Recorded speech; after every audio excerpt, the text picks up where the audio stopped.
The Kraft Foods Company presents Willard Waterman as the Great Gildersleeve.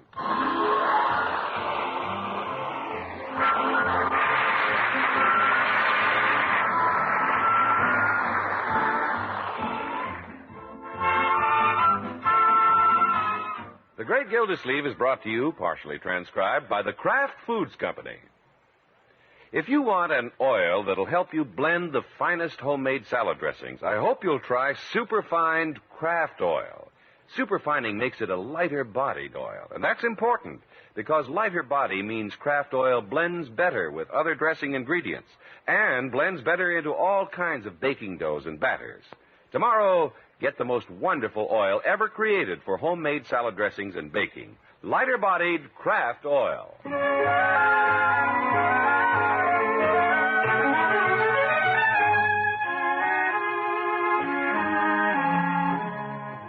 Well, this is one of those times when the work is piled up in the water commissioner's office to the point where the Great Gildersleeve can't find enough hours in the day to handle it.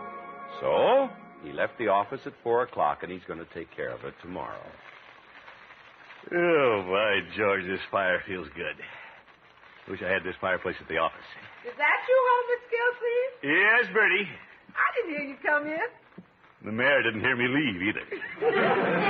No, sir. What are we having for dinner, Bertie? Dinner? Mr. Gilsleeve, it's just 4:30. Well, I'm getting a little hungry.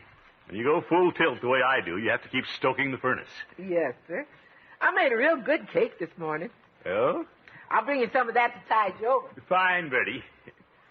I can eat a piece of cake if I skip something for dinner, like a glass of water. I'm glad Grace has a fireplace. When I go over tonight, I think I'll suggest that we just sit and toast our Tootsies. Hi, Unc. Well, hello, Leroy. How was school today? Just like it is every other day. Yes.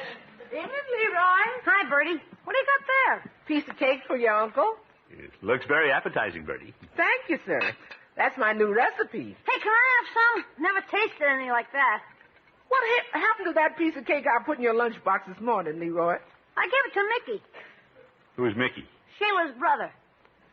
Who's Sheila? Mickey's sister.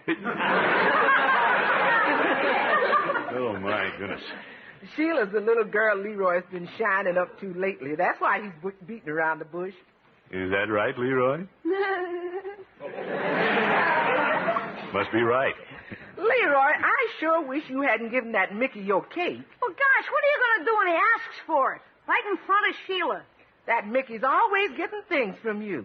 Watch this. Well, I'll go get you another piece of cake this time. But you watch that Mickey with my cake. okay.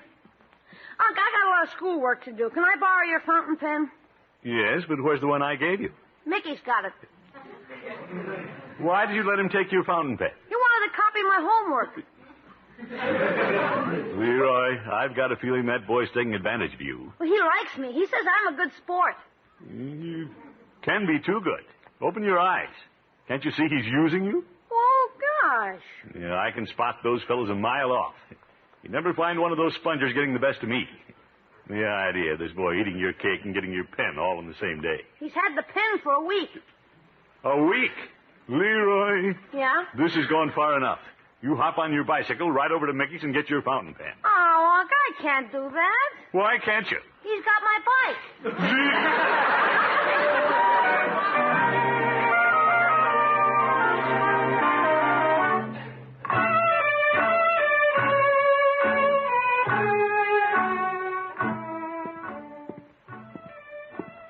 I don't like to jump on Leroy. I hate to see him be such an easy mark. It's ridiculous. Oh, well. From the ridiculous to the sublime.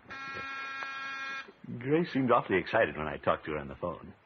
I wonder why. Just about me, I guess. Yeah, I can hear those high heels clicking to the door. What a girl. Throckmorton, come in. Hello, Grace.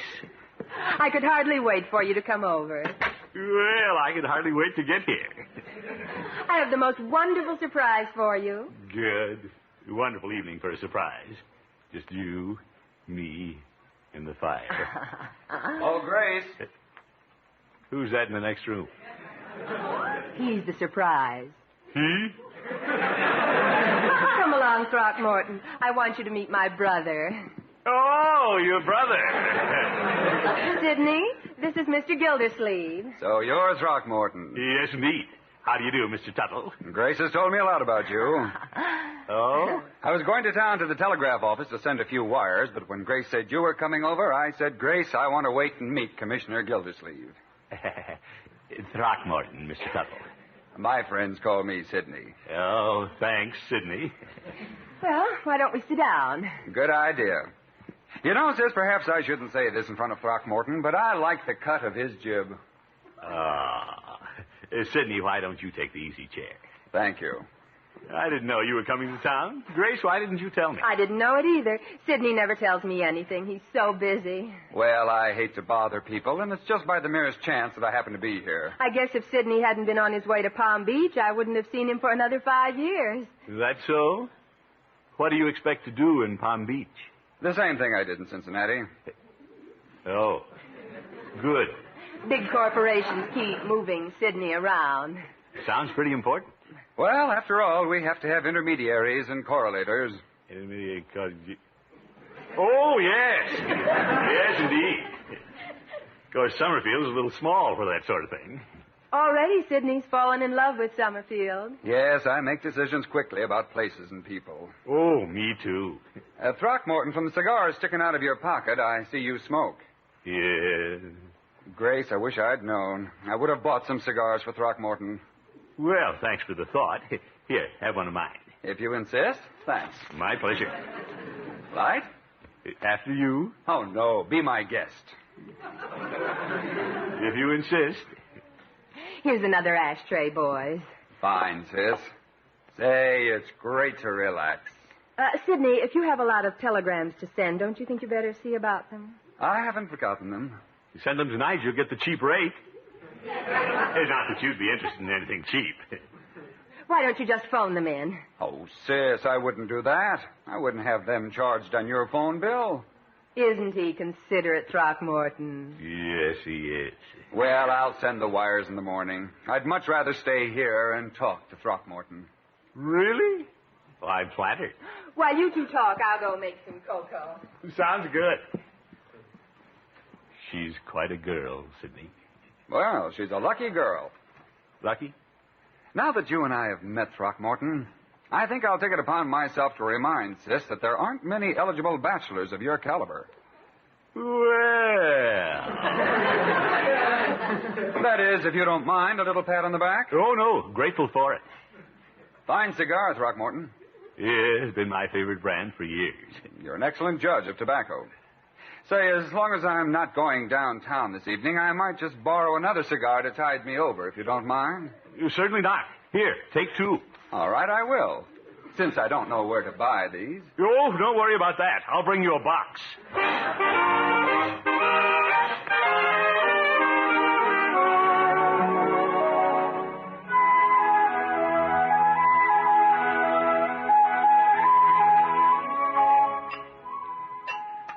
More coffee, Mr. Gilsey? No, thank you, Bertie.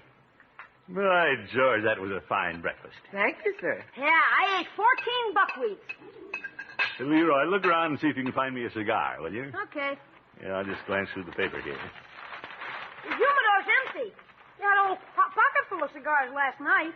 Well, over at Miss Tuttles last night, we smoked them. You mean Miss Tuttle smokes cigars? No, Leroy, her brother is visiting her. Yeah? He's a big shot correlator from Cincinnati on his way to Palm Beach to intermediate something. I didn't know Miss Tuttle had a brother. Yes, he's a wonderful fellow. We hit it off right away. Of course, that pleased Grace. Oh, yes, sir. If you like the sister, it's real good insurance to stand in with the brother. Well, I'd like this fellow anyway. Sidney's real quality. Sydney, huh? Yep. By the way, Leroy, we'd better get going. I told Sidney I'd meet him this morning and introduce him around City Hall. Okay. Save the paper, Bertie. I'll read it tonight. Yes, sir. Don't forget your lunch pail, Leroy. I got it. Hey, Unc, Yes, my boy? you were lecturing me about Mickey having my fountain pen on my bike. Well, I got them both back. Good. From now on, don't let people talk you out of things. Don't worry, I've learned my lesson. Good boy. Hey, why don't we go open the garage? Why are we standing here on the curb? We're waiting for Sidney to pick us up. What? Last night I loaned him my car. What a character!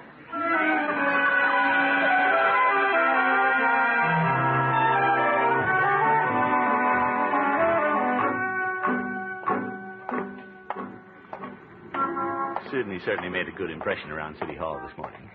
And he insisted I meet him for lunch. Well, it'd be a good chance to introduce him to Peavy. Hello, Peavy. Hello, Mr. Gildersleeve. What can I do for you today? Peavy, we're going to have lunch with you today. Very well. I want to introduce you to a friend of mine. Oh, how do you do? Who are you talking to? He isn't here yet. Well, I didn't see anybody, but I wasn't going to say anything if you didn't.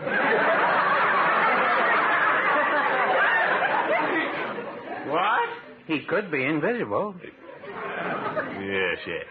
You've been reading too many of your own comic books. Maybe I have. Who is this friend of yours, Mr. Gildersleeve? Miss Tuttles' brother, Sidney.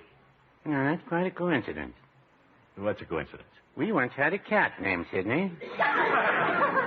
Oh? Then he had kittens, and we changed it to Cynthia.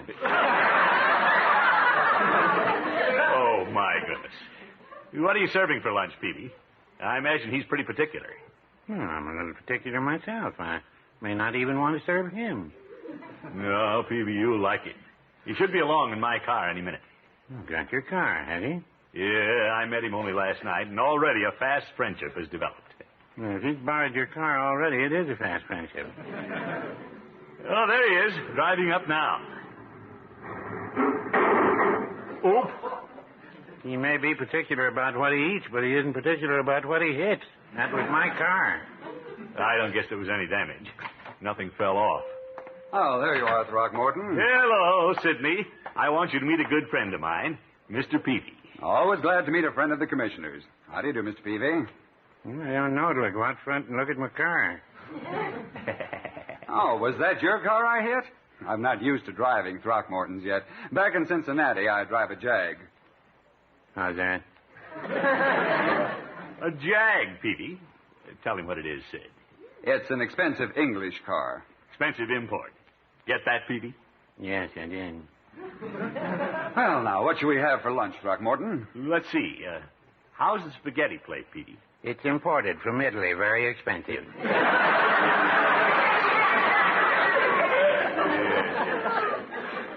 Shall we try it, Sidney? Yes.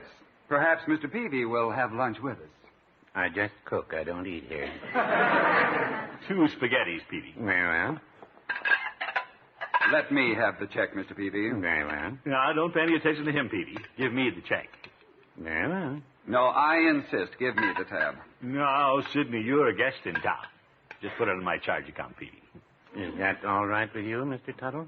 Well, it's pretty hard to say no to Mr. Gildersleeve. You win again, Throckmorton. It's my pleasure. Mr. Peavy, is that candy fresh? Yes, I just unpacked it. I should take a box of that to Sis. Wrap one, will you? Very well. Very thoughtful of you, Sidney. I was going to take her a box if you didn't. Throckmorton. Yes? I'm terribly embarrassed, but I must have left my wallet at home. Where did you say home is, Cincinnati? I mean my sister's apartment. Pardon me, Sidney, but isn't that your wallet sticking out of your pocket? Oh, yes, this is my wallet, but I must have left my money on the dresser. Can you spare a 5-spot? What's that? He wants you to lend him $5. I hate to ask you, but... No, not at all. Here, Sidney. Thanks. Here you are, Mr. Peavy, and keep the change. Thank you. And while I'm in the drugstore, I should get some shaving lotions, razor blades, hair tonic, and one of those electric clocks. Very well. Throckmorton, I'm not going to ask you to break out your wallet again. Good. Let's just put it on your charge account.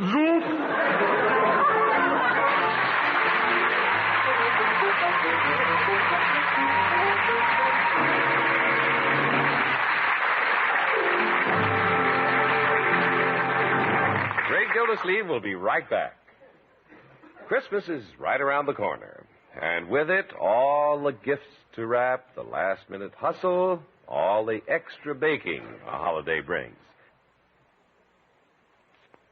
Here's a wonderful way to bake Christmas cookies and cakes days ahead so that they're ready when you need them.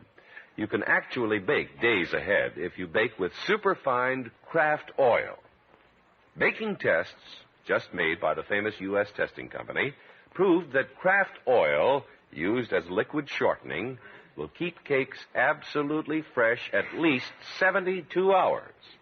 Kraft and other leading oils were tested as liquid shortenings, and the cakes baked with Kraft oil stayed perfectly fresh for a full 3 days. Imagine, the cake you bake with Kraft oil will have that delicious, just-baked flavor, that fresh-from-the-oven texture for a full 3 days or more. Of course, that's true of cookies, too. Sounds unbelievable, you say, but there's a reason. The reason is that Kraft oil is a lighter-bodied oil. That means it blends better, more completely, with the ingredients of a cake batter. It blends so thoroughly that there's shortening in every last crumb of your baked beauties. No wonder cakes or cookies baked with Kraft oil will stay perfectly fresh so much longer. Tomorrow, get a bottle of Kraft oil. The famous name Kraft on this lighter-bodied oil is your guarantee of the finest baking results.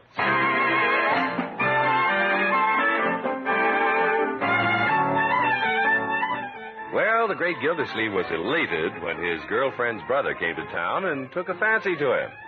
Yes, sir, Mr. Sidney Tuttle turned out to be a cultured, traveled, and personable gentleman. The only trouble is he likes to spend Gildersleeve's money. Let's see now, Bertie. I bought his lunch at Peavy's, and he borrowed $5 from me to buy candy. Then, including the electric clock, he charged $9 to my account. Mr. Gilsleeve, Yes, Bertie? why do you suppose he's doing all that to you if he's such a big shot from Cincinnati? Oh, I hate to take snap judgments of people, Bertie, but I'm beginning to question that big shot business. Yes, sir. You made me go over and get my bike and pen from Mickey. Why don't you hop in the car and go get your money from Sidney? Well, he still has my car. Oh, brother, and you're the one who said you could spot him a mile off, didn't he, Bertie? That's what he said. Well, I'm on to him, but I can't do much about it. I don't want to hurt Miss Tuttle. She thinks her brother's perfect. Of course, she only sees him every few years. What if he decides to stay in town, Unc? You're probably the best job he ever had. He isn't going to get anything else out of me. He isn't. From now on, my guard is up and my pocketbook is padlocked. Yeah? He's got a club over you, Unc. What if he starts running you down to Miss Tuttle? Well? Yes, sir. Mr. Gilsleeve, you could be in a predicament. If you've got a good girlfriend with a no-good brother, and if the no-good brother tells your girlfriend that you no good, which a no-good brother could do, that's no good.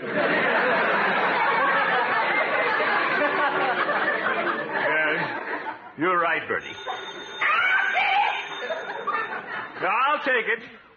There must be some way out of this situation. Hello? Mr. Gildersleeve, this is Mr. Peavy. Oh, yes, Peavy. Miss Tuttle's brother was in again. Oh? I thought you'd like to know that he bought you a box of cigars. You did? Well, Peavy, I'm afraid I misjudged Sidney. He said you were a good fellow. Sorry I ever doubted him. What else did he say? He said to charge his cigars to you.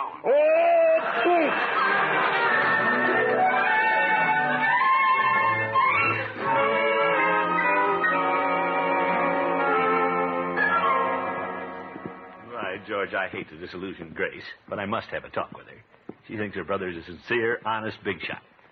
I'm not going to let him get away with his tricks again. Besides, he has a right to know he misrepresents things. It'll be for her own good. I'll be diplomatic, but honest. Oh, hello, Throckmorton. Hello, Grace. May I come in a moment? Of course. Thank you. What's the matter, Throckmorton? Your face is flushed. Well, I had to walk all the way over here. Oh, Sidney does have your car, doesn't he? Yeah, and about that car of mine. You've been wonderful about it. He tells me you won't even let him buy gas for it. I won't? I suppose you didn't want me to know about it, but there's one thing about Sidney. He gives credit where credit is due. You're using my credit all over town. Sidney isn't home now, is he? No, he's downtown. He's probably at Peavy's shopping again. He'll be sorry he missed you. Oh, that's all right. He's so fond of you, Throckmorton. Well, I'm fond of him, too, but I'm glad he isn't here right now. I mean, I'd rather talk to you alone. Let's sit here. Good. We haven't had many chances to be together, have we? That is, just the two of us. No. I want you to know how much I appreciate your being so nice to Sidney. Now, about him. Isn't he a wonderful brother? How many brothers take their sister's candy? Grace, there are probably a lot of things you don't know about him. Well, he is terribly modest. He seldom speaks of his exploits. So far, he's exploited me for $14. He's had some wonderful positions. Of course, he hasn't told me much about what he does, but he never fails to write just enough to let me know he's highly successful at it. Well, that sounds like Sidney. And, well, we're on the subject of Sidney. Oh, let's not talk about him now. Here, let me straighten your tie. It's out of kilter. Well. There. Now you look very handsome. Thank you. But as I was about to say... And here's a carnation for your lapel. Sidney brought them. And by the way, he said the florist spoke very highly of you. Uh-oh. Isn't it wonderful the way Sidney makes friends? It's remarkable. Of course, I have to thank you for introducing him around town. And I've been wondering what nice thing I can do for you. You have? Anyway, I'll tell you what I'm going to do right now. Oh? I'm going to give you a big kiss. Right on top of the head.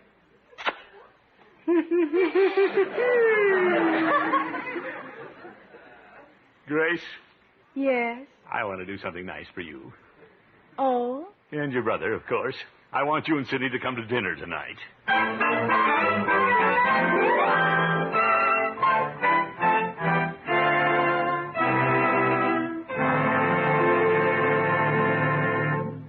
Everything set, Bertie? Yes, sir. I'm ready for him. After all you said about Sidney, Unc, I can't get over you inviting him to dinner. Leroy, let me handle this. You to see that you're on your good behavior tonight. I always am. Now, I'm going upstairs and change my tie. Grace likes blue. And Sidney likes the long green, huh? Young man, he may have a few faults, but Miss Tuttle thinks the world of him. So don't say anything out of line. Okay. She doesn't know he borrows his money. She thinks he makes it. Hey, maybe he does make it in the basement somewhere. How do you like that, Bertie? He's nicked Unc for over $14 and he invites the guy for dinner. Leroy, your uncle can take a lot of punishment. Well, Sidney's not going to take Unc again. When he comes over tonight, I'm going to try to get Unc's money back. Leroy, you're playing in a pretty big league. Yeah. Oh, there they are. You let them in. Bertie's got things to do in the kitchen. I'll be right down. Okay. I got to figure some way to get rid of Unc. Good evening, Leroy. Hi, Miss Tuttle. Well, Leroy, how's the boy? Come on in. Thank you. Thank you. Unc will be right down. Here, I'll put your coats in the den. Good boy, Leroy. Well, Grace. And Sidney. Sorry I wasn't at the door. Leroy's taking care of us. Hello, Throckmorton. Throckmorton, when we got out of your car, I noticed one of your tires is a little flat. Oh? Hey, Unc, why don't you go out and see about it? Well, perhaps I'd better. Excuse me, Grace. Sidney, take our guests into the parlor, Leroy. Sure. Nice little place Throckmorton has here. Isn't it? Sidney, don't you think you should go out and help Throckmorton? Grace, dear, I don't know the first thing about changing a tire. Well, Unc wouldn't want you to anyway. Why don't you sit down? Yes, let's just relax. Quite an uncle you have there, Leroy. Yeah, Unc is tops. I've been trying to figure out a way to do something nice for him. Isn't that sweet? He's a wonderful man, Leroy. Yes, Throckmorton's top drawer. Does he have any cigars in the humidor? No, it's been empty for a couple of days. He said somebody was going to give him a box, but they haven't yet. Oh. Yeah, I've really got to do something nice for Unc. Trouble is, I'm just a little kid, and I don't have enough money. Well, money isn't everything, Leroy. Not to a VIP like you. That means very important person. I know, thank you. Gosh. You've probably got more money than you know what to do with. Well... Sidney's one of those fortunate people. He says everything he touches turns to money. Yeah? Now, sis, there's nothing mysterious about my operations. Tell me, Mr. Tuttle, if you were a little kid who wanted to do something nice for a very good uncle and needed $14, how would you get it? Oh, in that case, I'd borrow it. I'd get it from someone close to me. Well, gosh, it's nice of you to suggest it, but I really don't know you that well. What? Or do I? Sidney, why don't you lend Leroy $14? Me? Well, Oh, please do it for me. of course, sis, if I have it with me. I'll just go in the den and look in my overcoat. Miss Tuttle, does your brother always carry money in his overcoat? Leroy, he finds money in the strangest places.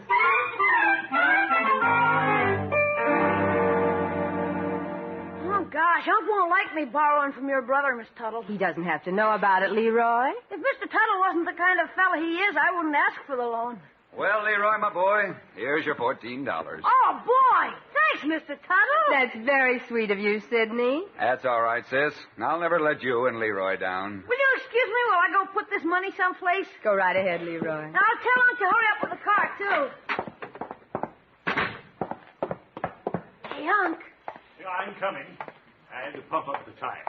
Look, here's the money Sidney owes you. Leroy, how did you get it? I got ways. Yeah, I wish I could get the rest of it. There's more? He was just out here and borrowed $14.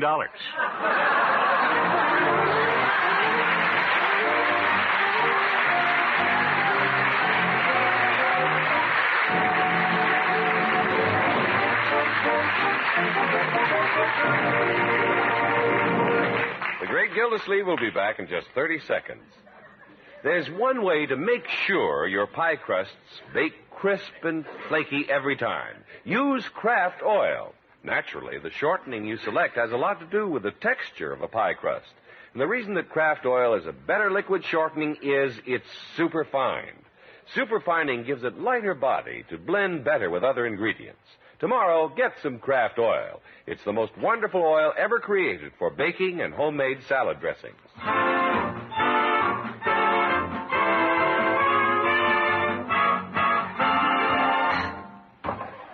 Bertie? Yes, Miss Gilsey? Miss Tuttle and her brother are getting their wraps, and I'm going to drive them home. Yes, sir. That Mr. Tuttle certainly is a nice man. What's this, Bertie? I never heard a man say so many nice things about anybody's cooking. Well, that's his way, but I'm onto him. That's why I'm driving him home. I want to be sure to get my car back. Yes, sir. He borrowed it 2 days ago, and I haven't seen it since. Unc! He has no consideration for anybody. Unc, I got a message for you from Mr. Tuttle. Oh, what, Leroy? He wants you to take his sister home in the car alone. He does? Yeah. He isn't even going with you. He says you're such a nice guy you deserve a break. Well, what a considerate fellow. Leroy, how's he getting home? He's borrowing my bike. Good night, folks.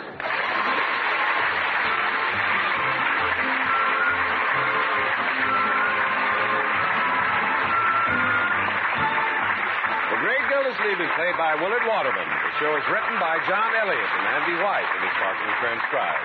Included in the cast are Walter Tetley, Lillian Randolph, Mary Shipp, George Neese, and Dick LeGrand. Musical compositions by Jack Meakin. This is John Heaston saying goodnight for the Kraft Foods Company, makers of the famous line of Kraft quality food products. Be sure to listen in next week and every week for the further adventures of the Great Gildersleeve.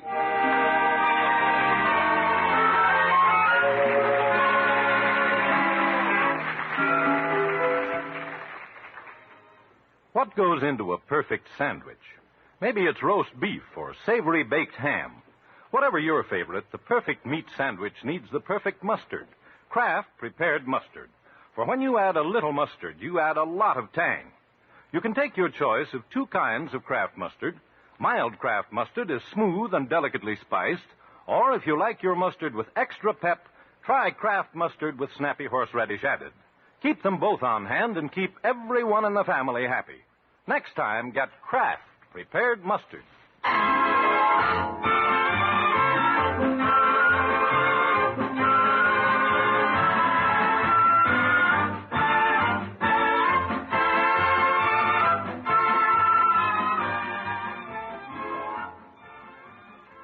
Tonight, play You Bet Your Life on NBC.